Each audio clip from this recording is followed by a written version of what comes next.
आणि मोदी म्हणजे कमळ, कमळ म्हणजे मोदी किंवा प्रत्येक घटक आनंदी दिसत आहे की कमळ चिन्हाला आम्हाला मतदान करायला संधी मिळत आहे. प्रत्येक घटकासाठी ज्या काही योजना असतील त्या पुरवण्याची इच्छा आहे.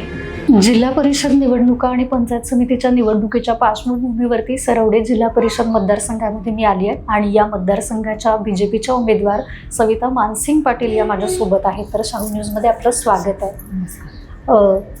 आता सध्या निवडणूक लागलेली आहे, तर या पार्श्वभूमीवरती तुमचा प्रचार कुठपर्यंत आला आहे? गेली 10 दिवस प्रचाराची रणधुमाळी सुरू आहे. प्रचार आम्ही अगदी पूर्ण जिल्हा परिषदमध्ये प्रत्येक घरपती म्हणजे प्रत्येक उंबऱ्यापर्यंत आम्ही पती पत्नी आणि आमचे पंचायत समितीचे दोन्ही उमेदवार पोहोचलेलो आहोत. अंतिम टप्प्यामध्ये आता प्रचार आहे. तर प्रचार यंत्रणा आमच्याकडून जास्तीत जास्त प्रमाणात जेवढी राबवता येईल तेवढी आम्ही राबवलेली आहे. प्रचार यंत्रणा आणि मतदारसंघासाठीचे विकास कामे याबद्दल काय काम करणार आहात? संधी मिळालीच आहे तर?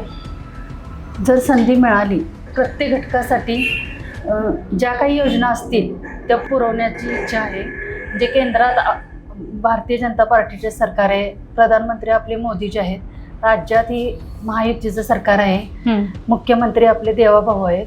ज्या काही योजना आता आपल्या सरकारने राबवलेल्या आहेत त्या आम्ही आता गेली 4 वर्ष प्रत्येक व्यक्तीपर्यंत पोहोचवण्याचं काम केलेलंच आहे आणि इथून पुढेही ज्या काही योजना येतील त्याही प्रत्येक घटकापर्यंत पोहोचवण्याची इच्छा आहे.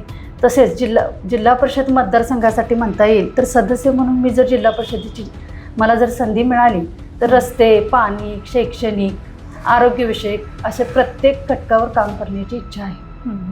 आता तुम्ही सांगितलं की वेगवेगळ्या घटकावरती तुम्हाला काम करायचं आहे, पण तुमच्या या मतदारसंघामध्ये चौरंगी लढत होती, प्रतिस्पर्धी सुद्धा काटेकी टक्कर होताना दिसते. मग याच्याकडे कसं बघताय? म्हणजे प्रतिस्पर्धी जरी मातबर असले तरी मी ज्या पक्षाची उमेदवारी मला मिळालेली आहे किंवा मी ज्या पक्षाचा उमेदवार म्हणून निवडणूक लढवत आहे, माझा पक्षच इतका बलवान आहे की आपल्यासमोर कितीही आव्हान मोठं असलं तरी आपल्या सरकारने ज्या काही योजना दिलेल्या आहेत त्या आम्ही आता प्रचार करत असताना सर्व लोकांच्यापर्यंत पोचवल्यानंतर किंवा सांगितल्यानंतर मोदीजी किंवा देवाभाऊ म्हटलं की पूर्ण सहकार्य करण्याची लोकांचा इच्छा दिसते किंवा कल दिसते. त्यामुळं गटाचं राजकारण वेगळं, पक्षाचं राजकारण वेगळं. त्यामुळे एक पक्ष आणि पक्षाने जे काही अजेंडा आता आपल्या राबवलेला आहे ते लोकांच्यापर्यंत पोचल्यानंतर समजलेलं आहे की मोदीजी देवाभाऊ आपल्या पक्षाचं कमळ आम्ही ग्रामीण भागापर्यंत आता पहिल्यांदाच आमचा राधानगरी तालुका पूर्ण स्वतंत्र BJPचे उमेदवार लढवत आहे ते पोचवलेलं आहे. आणि ते चिन्ह बघितल्यानंतर वयोवृद्ध महिला असतील किंवा ज्येष्ठ नागरिक असतील किंवा प्रत्येक घटक आनंदी दिसत आहे की कमळ चिन्हाला आम्हाला मतदान करायला संधी मिळत आहे. तुम्ही आता बोलण्यातनं सांगितलं की गटाचं आणि पक्षाचं असं राजकारण होतं. मग असं मतदारसंघामध्ये होतंय गट तट किंवा पक्ष चर्चा? गट तट म्हणायला गेलं तर गेली 30-35 वर्षापूर्वी आमचाही गट राजकारणामध्ये अगदी सक्रिय होता. माझे चुलत सासरे शंकरराव दत्तात्रय पाटील हे सुद्धा बिद्री सहकारी साखर कारखान्याचे माजी व्हाईस चेअरमन होते. गेली 30 वर्षामध्ये त्यांनी 17 वर्ष त्यांच्या पत्नी सौ पार्वती शंकरराव पाटील, त्यांचे ज्येष्ठ चिरंजीव श्री विजय शंकरराव पाटील यांनी सुद्धा सरपंचपदी 27 वर्ष भूषवलेलं आहे.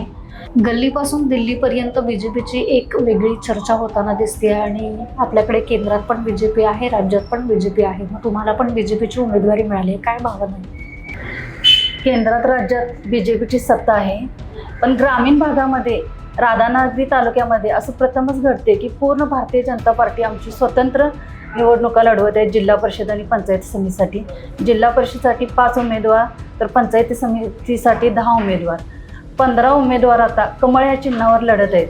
आणि ग्रामीण भागातील लोकांना प्रथमच संधी मिळत आहे की कमळाला मत देण्यासाठी. आणि खेड्यापाड्यापर्यंत कमळ हे चिन्ह आम्ही पोचवलेलं आहे. आणि मोदी म्हणजे कमळ, कमळ म्हणजे मोदी ही घोषणा आम्ही प्रचारादरम्यान फिरत असताना मतदारांच्यातूनच आम्हाला प्रतिसाद चांगला मिळत आहे यासाठी.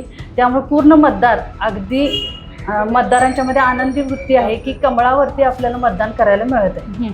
आता शेवटचा प्रश्न मी विचारते तुम्हाला. शाहू न्यूजच्या माध्यमातून तुमच्या सरवडे जिल्हा परिषद मतदारसंघातून तुम्ही मतदारांना कसं आवाहन करा? सरवडे जिल्हा परिषद मधील सर्व मतदारांना एकच आव्हान असेल की भारतीय जनता पार्टीने ज्या काही आपल्या योजना राबवलेल्या आहेत ते सर्व घटकापर्यंत पोचलेल्याच आहेत आणि जर मला संधी मिळाली तर मी माझ्या पक्षाच्या माध्यमातून सर्व ह्या योजना आणखीन जास्तीत जास्त प्रमाणात राबवेन. तसेच जिल्हा परिषदेच्या माध्यमातून ज्या काही विकास कामे असतील ती जास्तीत जास्त प्रमाणात करण्याचा प्रयत्न राहील. Okay, thank you. वेळात वेळ काढून तुम्ही आमच्याशी बातचीत केली यासाठी थँक्यू. नमस्कार.